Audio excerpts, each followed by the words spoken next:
થોડીક તપાસ તો કરવી પડે ને આપણે. કેવું ભાઈ, ગુરુ ગુરુ કર્યા? હા કર્યા છે ને એમ. પાછો એમ બોલે કર્યા છે ને એમ. પછી અમે શું કરીએ, થોડીક બંબી મારીએ. પેલા વેપારી હોય ને, આખો કોથરો નહીં છોડે, આખા કોથરા છોડે તા એ તો ગોદમો ભરેલી હોય, એ બંબી રાખા આલે થોડીક આમ ઘોકે ને પછી આમ મુઠે કેલા દોના કાઢ લે. એટલે આખા કોથરાની પછી કિંમત કરી, આ કોથરાની આલી કિંમત થાય. એવી અમે હો બંબીઓ રાખીએ. હા, ભલે ગુરુ કહેવો એમ કે પછી ગમે તેમ કરેલો હોય, પણ એક બંબી મારી એટલે પછી તરત ખબર પડી. એ ભાઈને પછી અમે બંબી મારી, અમે એવો ગુરુ કરીને ને આમ હાલના વર્ષથી જ ને વર હોંગે ને પાછા હાલના વર્ષથી જ ને તમે કમ બહુ જોનતા છે ને એમ તાકાત જોન્યા ને એમ સારું. મેં કમ પછી અમે બંબી મારી. કેવી મારી? થોડીક મારી આવી બંબી મારે ખબર પડી જાય અમારે. તો થોડુંક મેં આમ કરી જોયું. મેં કહું આ શું દેખાય ભાઈ તને? તાકે ફૂલવરી હોય આમ. તમે કહું પાકો ઉપદેશી છે. બોલીએ સદગુરુ શું કહે? ફૂલવરી આમ. તમે કહું પાકો ઉપદેશી. આલિક બંબી મારીએ પણ એની બધી ખબર પડી જાય. પછી પાછું પૂછી જોયું મેં કહું આ ફૂલમાં ભગવાન હોય કે નહીં હોય? તાકે હોય ને. મેં કહું કેવી રીતે હોય જરીક બતાવો ને. એટલે આ બધું ખબર સવાર બધું સમજવા જોઈએ આપણે. બાકી અહીંયા મારે એક બીજો દાખલો કેવો છે કે આટલા બેઠા છે બધા, તો અહીંયા ખબર પડી જાય. હા, એવું નહીં કે ગુરુને કશું ખબર નહીં પડતી હોય, બધી ખબર પડે. સંતો કહે છે કે ખરા ખોટાની ગુરુને ખબરો પડે. તો અહીંયા કદાચ આ બધાને કોઈને ફૂલ દેખાતું હોય અને કોઈને ના પણ દેખાતું હોય. બરોબર? આ ફૂલ દેખાય નહીં એટલે સમજવાનું કે આ કંઈક ગુરુનું જ્ઞાન લીધેલું છે. અને જ્યાં સુધી ફૂલ દેખાય તો સમજવાનું કે હજુ ગુરુના જ્ઞાનમાં કચાશ છે. આ લોહો નક્કી કરી લેજો. અને કોઈક દાડે ગુરુનું જ્ઞાન લઈ તો પછી મને કહેજો. બોલીએ સદગુરુ મહારાજ. ફૂલ ના દેખાય અને દેખાય હોય આમ તો એનો પછી પ્રશ્ન આવે. હા, કોઈ કેમ કે દેખાય એમ તો શું દેખાય એમ? ફૂલ ના દેખાય. બોલીએ સદગુરુ મહારાજ. એટલે સંતો કીધું કે નામ રૂપ ગુણનો ના ચોથું પદ વિના ચોથા પદ નો ભેદ જોને એને કહીએ હરિનો. આ તો ઊંડું રેલું છે એમય છે. હા, પણ કેવી રીતે છે એ રીત છે આપણે સમજવા જોઈએ. હા, ભગવાન બધામાં છુપાયેલો છે, અનુમાં છે, ઘટો ઘટમાં છે. કહેવાથી મેર પડે નહીં, પોતાને અનુભવ થવા જોઈએ. આ અનુભવનો વિષય છે, કઈ ભારવાનો વિષય નહીં. શાંતિદાસ બાપુ કીધું કે સાહેબ ઘટમાં એમ રહે જેમ તલીમાં રહે છે તેલ, પણ કે જ્ઞાન કે ગાની ફેરવી લો એમ જુઓ કુદરત નો ખેલ. કુસકીને શું પેલો રે એમાં તેલ ક્યાંથી મળે કે? હવે કુસકી એટલે આપણી બાજુ નહીં પેલી ડોંગેર હોય, ચોખા કાઢી લે પછી શું કહે ને કુસકી. હવે એમાં પાછા પીલી પીલીને કાઢીએ તો એમાં શું મળે આપણને? કઈ શું મળે? એમ આપણે આવા સંતો બેઠા હોય એટલે આમ તલી જેવું જ પીલવાનું, એમ તેલ નીકળે એવું. પછી ખુશકી જેવું નહીં, તારી મારીને કોનિયા વારી એટલે સમજી જવાનું કે ખુશકી જેવું છે. કઈ શું મળે? એટલે બહુ જ્ઞાન તારે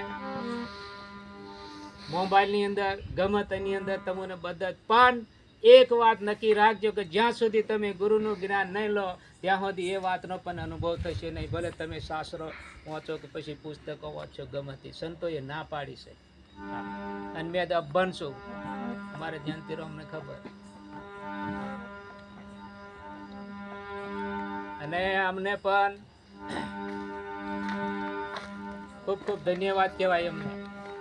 હા, ભજનો બોલે એટલે હા વટ પર જ બોલવાનો, પણ શબ્દ પછી થોડા આઈ પામે. મેં કમ એમ નહીં, આ બધું મેં કમ પેલું ખુશકી જેવું જ પીલો એવું નહીં ચાલે. તેલ જેવું પીલું હોય ને તમે કે આ કરવું પડે એમ. પણ એક જ વાતમાં સમજી ગયા તારા મારી જોડે બેહતાથી, એક જ વાત ને. કેમ એમને એ હતું કે નિરોધના એમના ગામમાં હતા, વરહોના વરહો વીતી ગયો પણ આવી કોઈ વાત કરી નહીં કે નિરોધમાં આવું જ્ઞાન છે. મેં કમ છે, મેં જોઈનું છે એમ. કે કયા ગુરુ? એમ મેં કેમ તમારે જોવાનું હોય તો કહો. મેં કેમ ગુરુ બોલાવો, તમારે જોવાનું હોય તો જનાડી દમ. એક જ હટ પકડી, હા મારે જોવાનું છે, એમ જેટલો ખર્ચો થાય એટલો મારે કરવાનો. તરત રામદાસ ને અમરદાસ ને વાત કરી અને ગાદી કરી અને ત્યારથી લાગેલા રહ્યા તારે અહીંયા બેઠા. બોલીએ સદગુરુ મહારાજ એમ પકડી લેવાનું. પછી પેલું ડસ્ટર નહીં કહું છું મેં, ઘડીએ ઘડીએ ગમતીને પકડો, ખૂબ વિચારીને પકડો અને પકડ્યા પછી છોડવાનું. બાપુ કઈક રાતે ડસ્ટર મૂક્યું કે આવું, ગમતીને પકડો, ખૂબ વિચારીને પકડો અને પકડ્યા પછી છોડવાનું નહીં. આવા કઈક અમારા ભાઈઓ કઈક બરોબર સમજી જીરા. પછી હવારે ડસ્ટર નું નીચોડ કાઢે કે પેલો બેઠો બેઠો હજી બાપુ જોરદાર કઈક કીધેલું, પણ ચાલુ બરોબર વિચારીને પકડવા, પણ હોને પકડવાનું.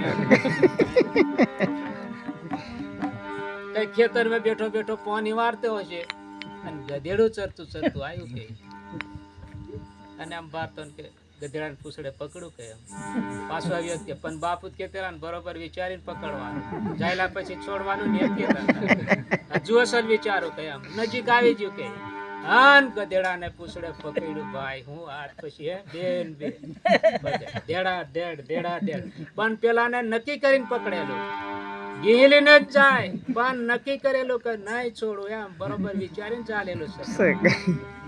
કેમ ટીંગાઈ જવાનું છે આપણે? ભક્તિ ને પૂછડે, ગધેડા ને પૂછડે એમાં ટીંગાઈ જાય એના પુરાવા. આ પણ અત્યારે એક જ વાત ના લીધે મને પણ એવું આવી ગયેલું. અમરદાસ જયારે મેં અહીંયા હતો શેરપુર, અમારા ભોનિયા શાહ એ હોંગાત હતા, એ બધા પુરાવા. કઈક જ્યાં હતા ઈડર બાજુ ત્યાં આયા તે કઈક થેલીમાં બોરો લાયા હતા. આપણે મેં તમને ફૂલ બતાવ્યું ને એવું મને જ્ઞાન ગોષ્ઠી કરે ને મને ચડી રહી રીસડ એવી વાતો છે. પાછી રીસ એવી ચડાવી દેવાનું કારણ જો નતા છોડું એવી રીસ ચડાવવાની. આપણે પછી અવરી રીસ ચડાવી પેલું મને એમ કિનેલું લાયા, એવું નહીં અસલ કે હા પેલું નહીં. મને જયારે અમરદાસ એ બોરું મને બતાવ્યો કે આ બોરું દેખાય એમ, તમે કેમ દેખાય નહીં એમ, એટલે દોત કાઢવા બાજુ એટલે મને થોડીક ચડી રીસ. બોરું દેખાય તો દોત કાઢે એમ એવું લાગે ને. આપણે તમને મેં કીધું કે શું દેખાય એમ થાય કે ફૂલ, ફૂલ ના દેખાય એમ તો રીસડે જેવું ના, તો મને એવું કીધું. પછી થોડી વારમાં એ જ બોરું વેની પછી મને કીધું કે બોરું ખવાય? તમે કેમ ખવાય ને? કે બોરું ના ખવાય કે બોરું ખવાય. અને તરત મને પછી એ લાગ્યું કે મેં કેમ સાલી આ વાત કેવી, અને પૂછી લીધું હા પાછું મેં. હા તરત તમે આ બધું જોવાનું હોય તો શું કરવાનું એવું પૂછી લીધેલું મેં. હા સીધું. અને તરત મને કીધું કે આ તમારે જોવાનું હોય ને તો કે અહીંયા આપણે ભદ્રેશ્વર રામદાસ બાપુ છે એ ઉપદેશ ચાલે તા આ વાત સમજાય, બાચી સમજાય. બોલે સદગુરુ મહારાજ. તરત જ બીજે દાડે તઈ પોકી જરા અને ગાદી કરીને આ વાત સમજી ગયા. એમ ચોટ લાગવા જોઈએ, આ હાથ કઈ નહીં આપણું લાગતું. હવડે હોય એમને એમ કરું કોઈ કેવો હોય તો એને જોવા હોય તો શું કરવાનું એમ કે તેહો મેર પડી જાય, પણ કોઈ આજન જોવાની લાવે એમ સોનાથી રહી. બોલે સદગુરુ એ જોવાનું કે નહીં મેં એમ મેં બધું જ જોવાનું એમ. એ દોઢ ડાયો થી જાય પછી એ દોઢ ડાયા શું થાય અવરું થાય પછી. હા હવે કીધું કે જાણીતાના આગળ અજાણ્યા રે થઈને સારી સારી વસ્તુ લેવના, રામ ભજન મેં હાલ રે પ્રાણ્યા, જુગ में થોડકું જીવના, નુંગરા મત રેવના. નુંગરા ની રેવાનું. હા નુંગરા પશુ સમાન કીધું. હા એની કોઈ કિંમત નહીં થાય, ભલે મોનેસ છે આપણે પણ માથે ગુરુ હોવા જોઈએ. એટલે થોડું આપણે જોવાની ભક્તિ કરવાની. પહેલા જ ગુરુચરણે પોકી જજો કદાચ નીજ્યા હોય તો, અને ગુરુચરણે જઈ જે કઈ ગુરુ મહારાજ વચન આલે જ્યાં સુધી આ દેહ ઢકે ત્યાં સુધી વચનનું પાલન કરવાનું. બીજું અવડાય કે નહીં અવડાય ન વાંધો નહીં. એક અમારે બેન હતો, એ બેન નાનો બેન મોટો બેન હતો. મોટો બેન બધું કામ કરી લે, પેલો નાનો બેન હું તો એ નિસારે જાય ભણવા. એટલે ઘરનું કોઈ તને કામ કરેલું નહીં, શેરો બેરો બનાવેલો નહીં, અને અચિંતાનું ઉંમર થઈ ને આ તે થયું એટલે લગ્ન કરી દીધું. લગ્ન કર્યું એટલે પેલો મોટો બેન હતો એટલે કે ચાલો ને કે નાનો બેન ને તો મહેમાન જઈએ કે તે મહેમાન જ્યાં એટલે પેલો નાનો બેન હું વિચાર્યું કે મોટો બેન આવ્યો હશે કે આજે શેરો બનાવીએ કે એમ શેરો. પણ મોટો બેન ને ખબર કે અહીંયા કોઈ દન શેરો બનાવેલો નહીં, મારે ચૂલે જવું પડશે.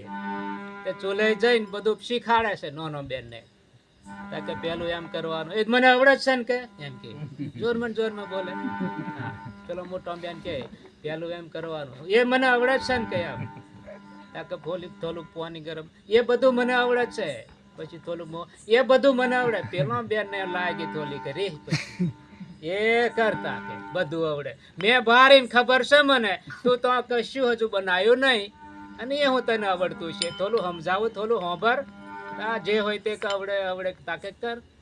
બહાર આવીને બેસી જાવ કે મોટો બેન કોઈ દન શેરો બનાવેલો નહીં, અને ગમનું ભૂકરું હતું, ટાળું પોની ચૂલા પર મેલ દીધું, મય ઓઢ દીધું, એમ હલાવે શું થાય પછી લઠ્ઠો થી જાય કે ની મોયવું કે ની ગરમ કર્યું કે ની કશું નહીં, એમ ફેરવા જો આખી તે તપેલી હું ઉચકાય એમ થઈ ગયું.